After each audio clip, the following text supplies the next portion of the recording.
Šogad BALTBAT, jeb Baltijas miera uzturēšanas bataljons, atzīmēja 20 gadu jubileju.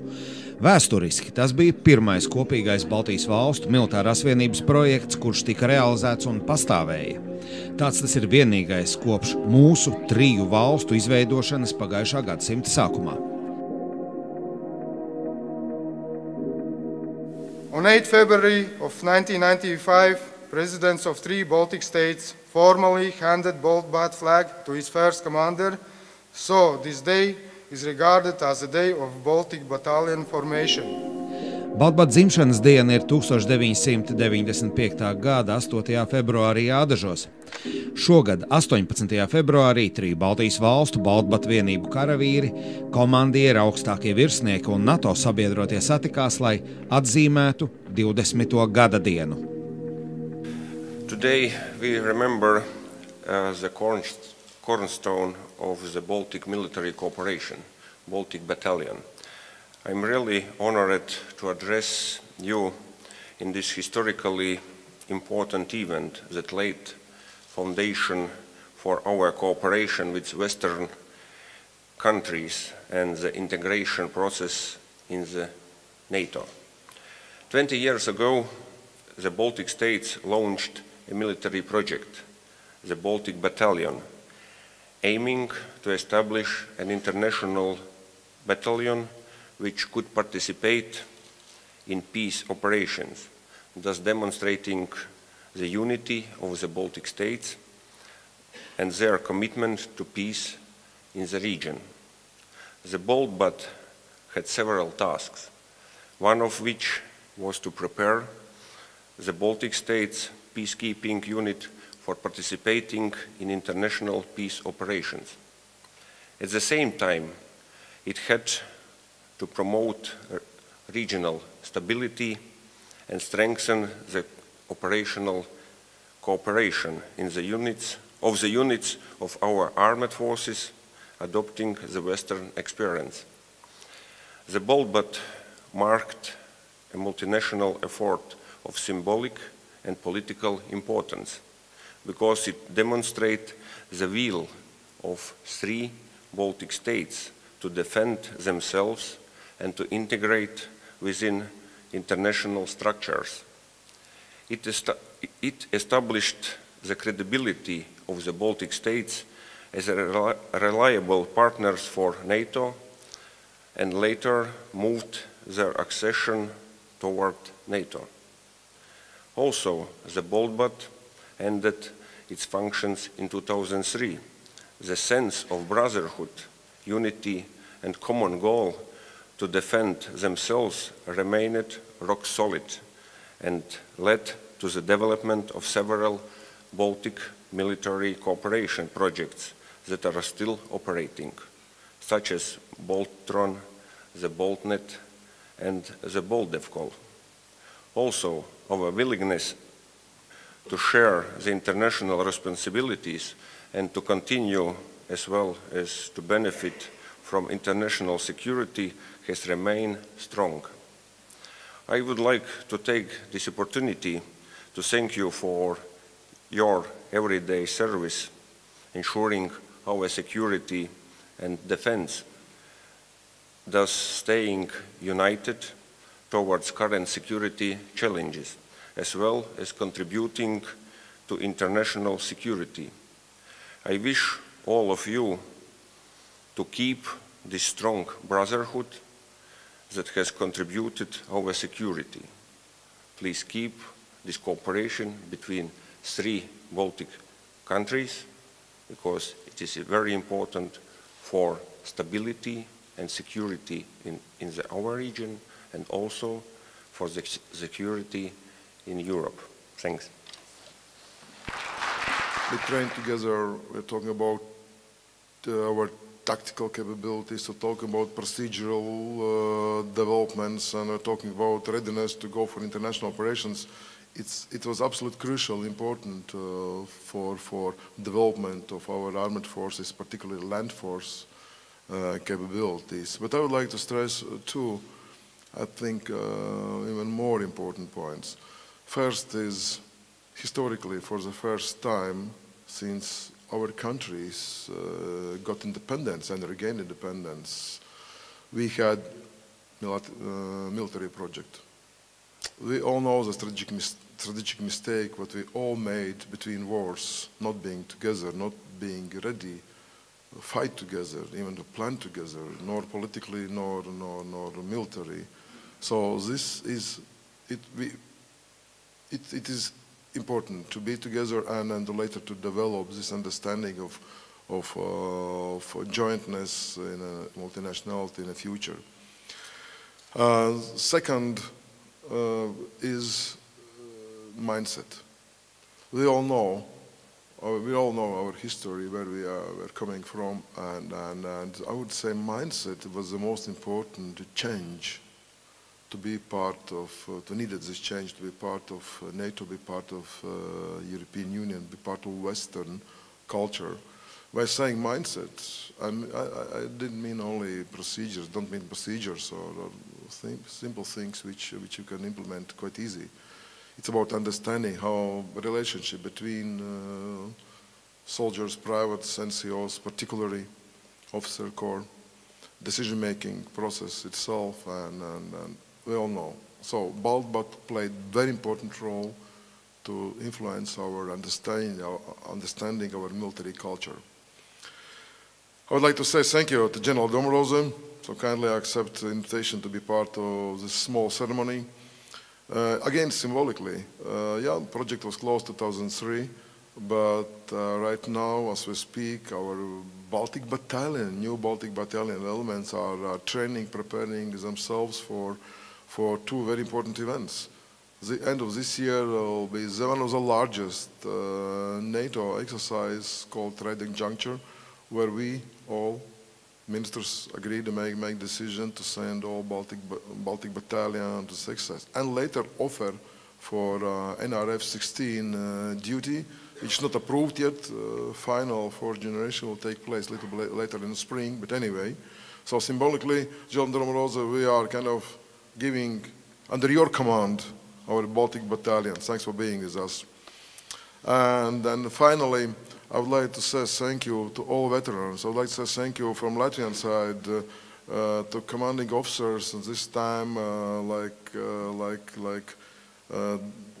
retired Colonel Dainis Turlais, retired Colonel Jānis Kažociņš, and others who are part of this very successful project. Thank you to all veterans. You made our cooperation stronger, our defense of our nations much stronger. Thank you. All the best to you.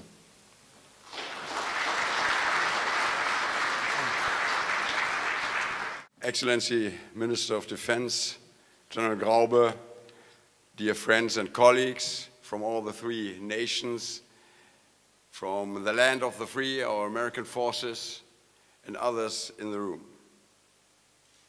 Thanks for inviting me. It's a great honor to participate in this ceremony as your operational commander responsible for the collective defense. The principles on which the Baltic Battalion was founded, as we heard, are today important again as NATO conducts assurance measures and enduring presence in this region. Sharing of national capabilities in order to facilitate interoperability, in order to be able to collectively defend our territory, protect our people, and protect our shared values. This is the foundation of Western practice. We always did this and will continue to do so. In this case, to respond to non-democratic processes in and around Ukraine.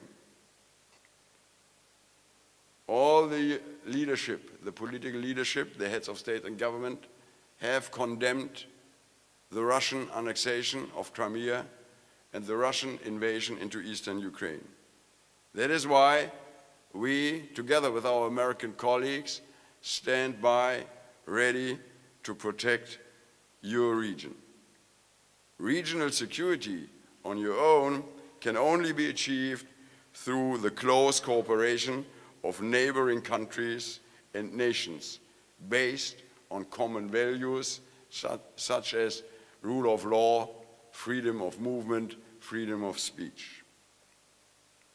And the will to stand together and to share international responsibility as demonstrated with this wonderful battalion.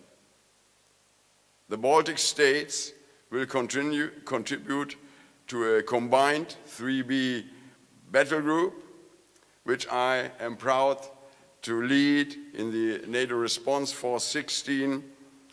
And this force is similar like the old Baltic Battalion. So there is a good tradition we can build on.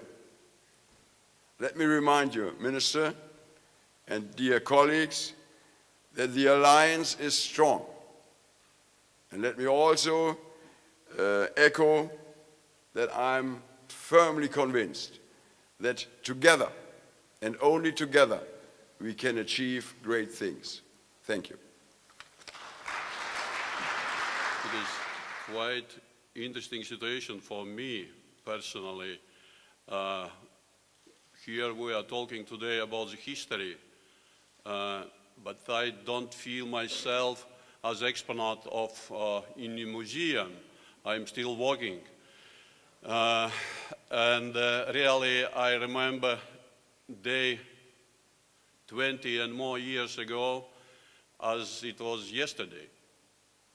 I have materials I bring for this meeting, historical materials, but don't worry, I will not read everything.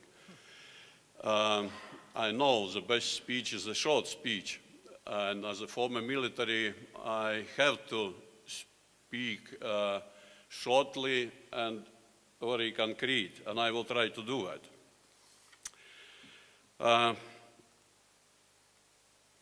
Here is a paper.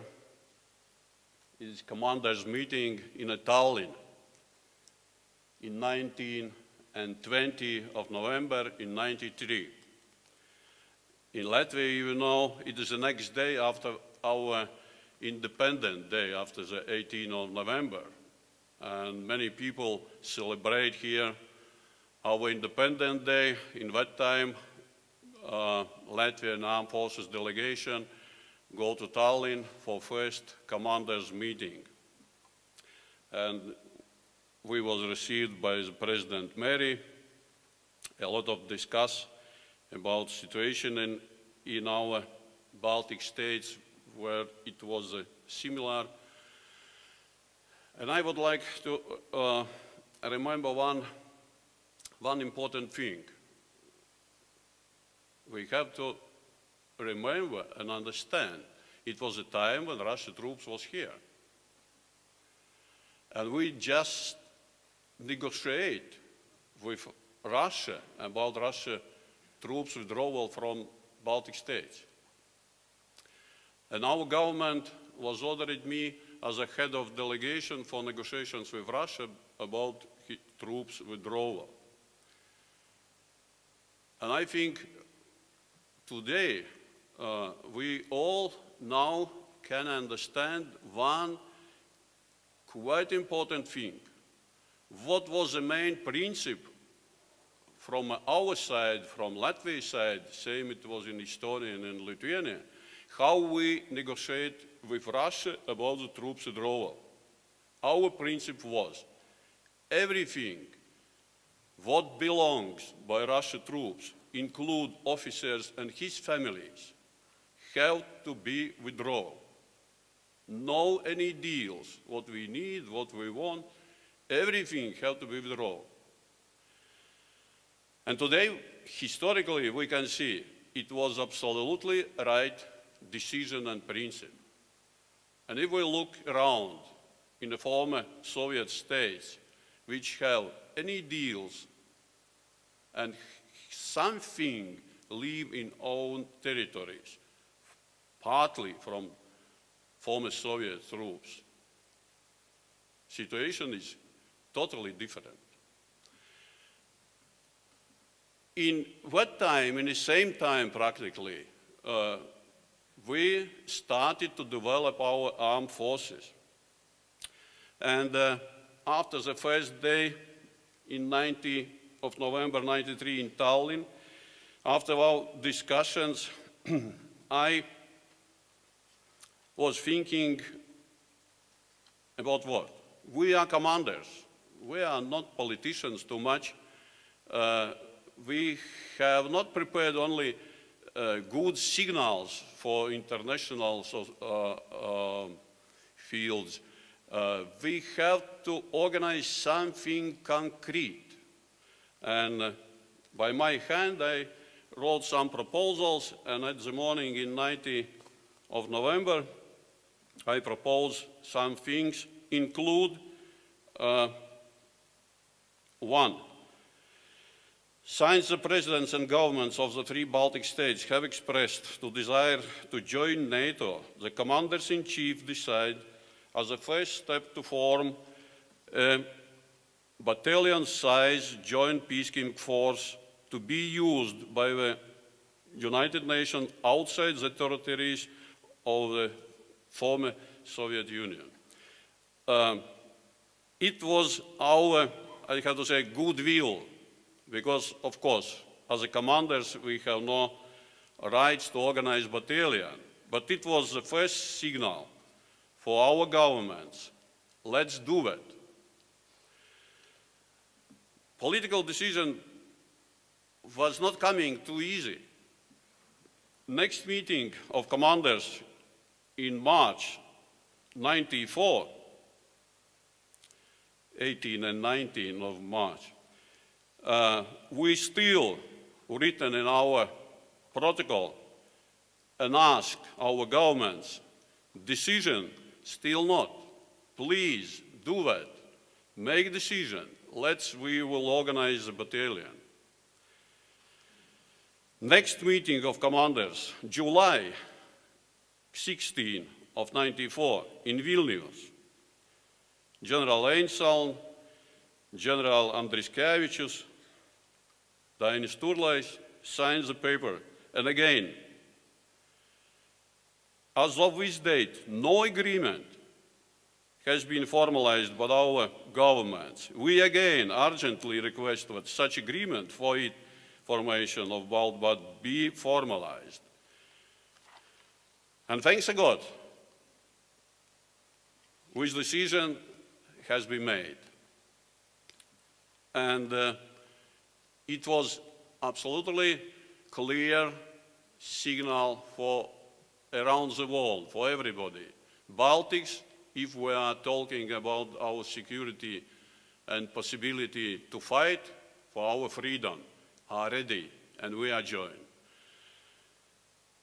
Today, of course, situation is totally different, but still we have to fight for the peace.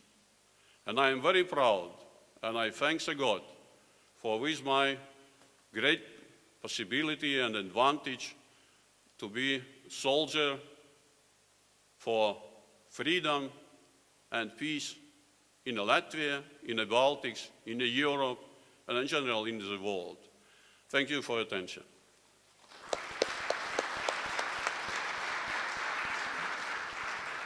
Let me begin with the greetings and congratulations to all of you on this quite important anniversary of the Baltic military cooperation. And as it already been said and mentioned, it was and will remain the first Baltic State Joint Defense Cooperation project, not only in the recent history when we regained independence in '91, but also in the whole history as such. 20 years ago, the unit has been established with the aim to enhance the three Baltic states' military cooperation, to strengthen the regional security, as well as to contribute to UN peacekeeping operations, so-called to create a blue beret or blue helmets force.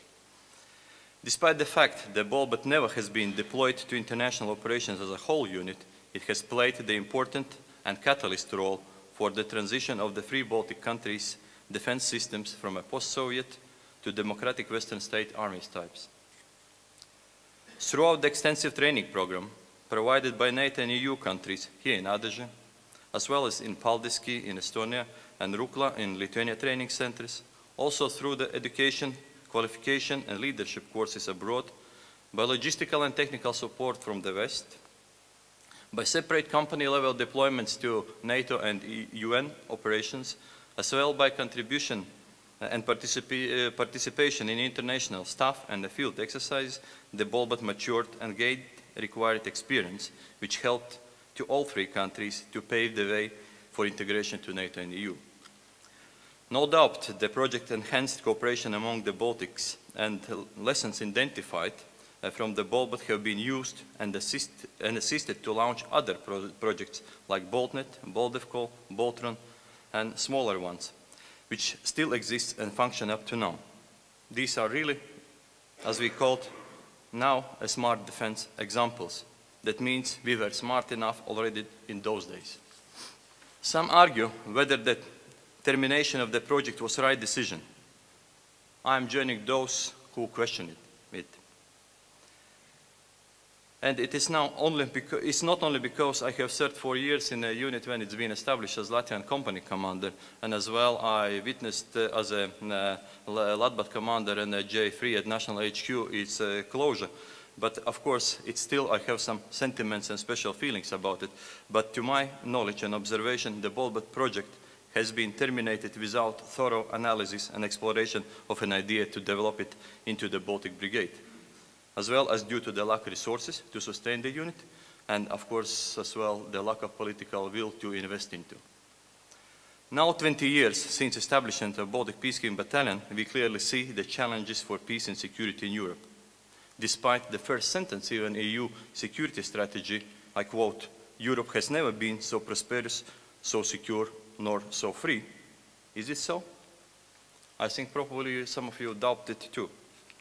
To my mind, we, Latvians, Estonians and Lithuanians, without delay, need to revisit our approach to land cooperation and need to craft something permanent and capable to rapidly react in our region as well as within and beyond the NATO territory if required. This multinational force should facilitate also incorporation of the units and capabilities from other allies countries.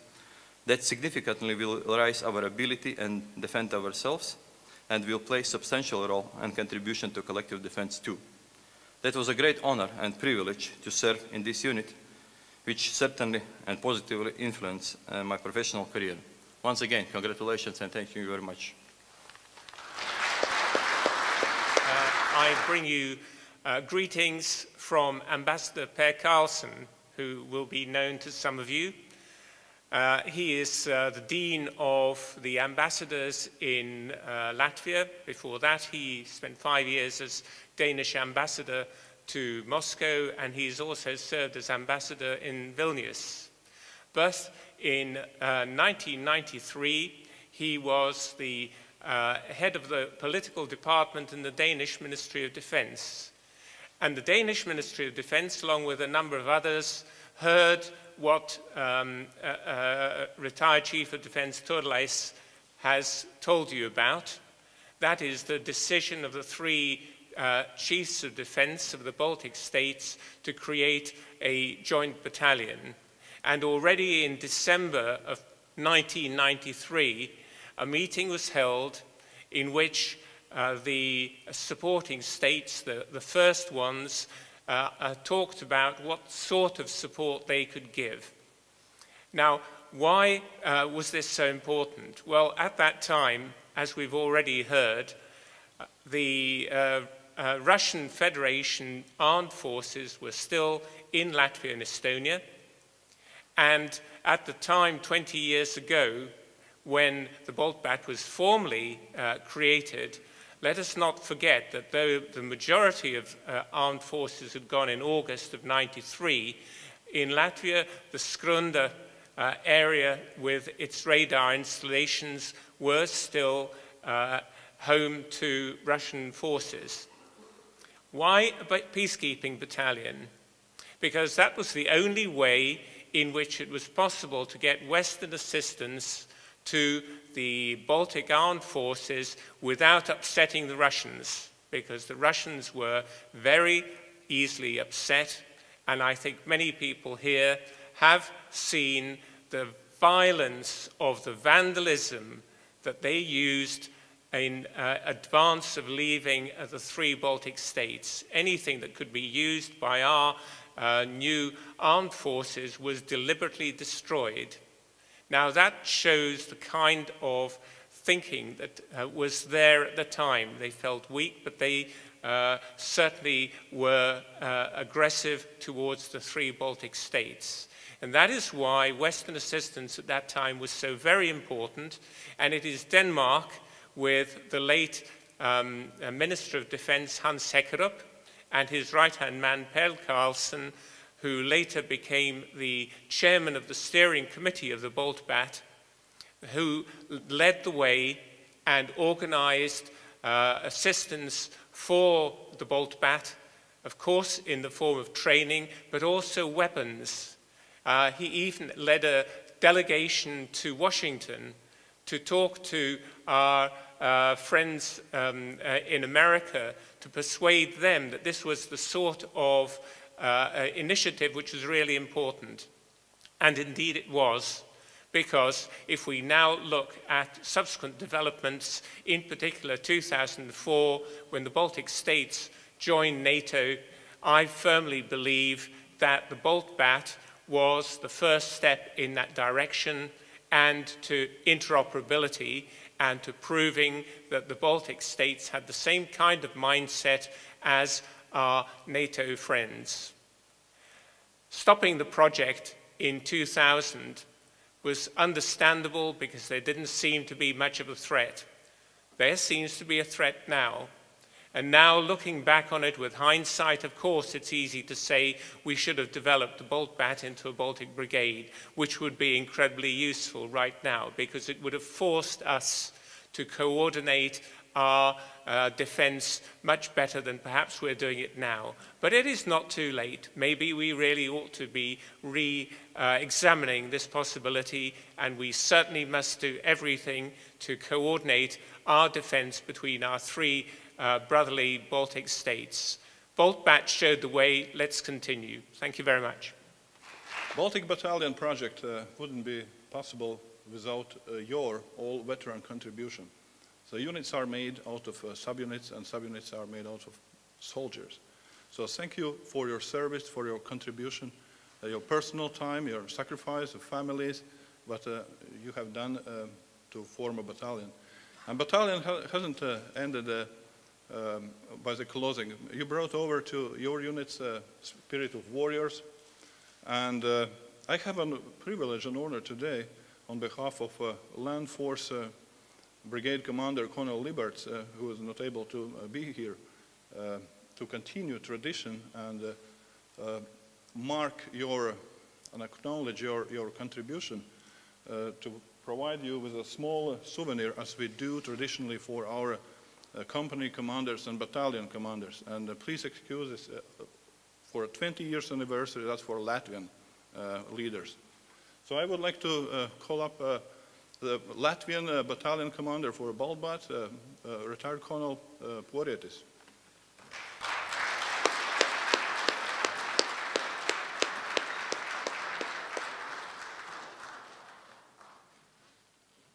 And the next one, platoon commander, nowadays, company commander from a Baltic battalion, nowadays a Major General Andris Dilans.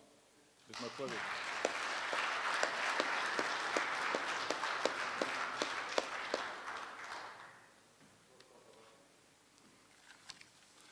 And also former BALTBAT Latkoi commander Andris Landrats.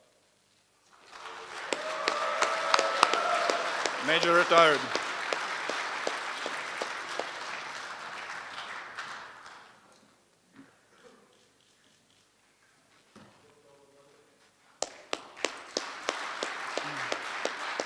And former BALTBAT company commander, I haven't seen him today, Britsis.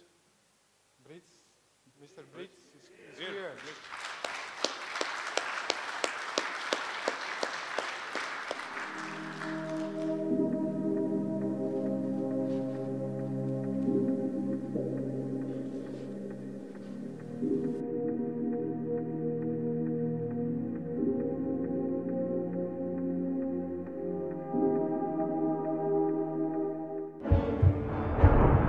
Kas tu esi? Ko tu vari? Kas tu būsi rīt?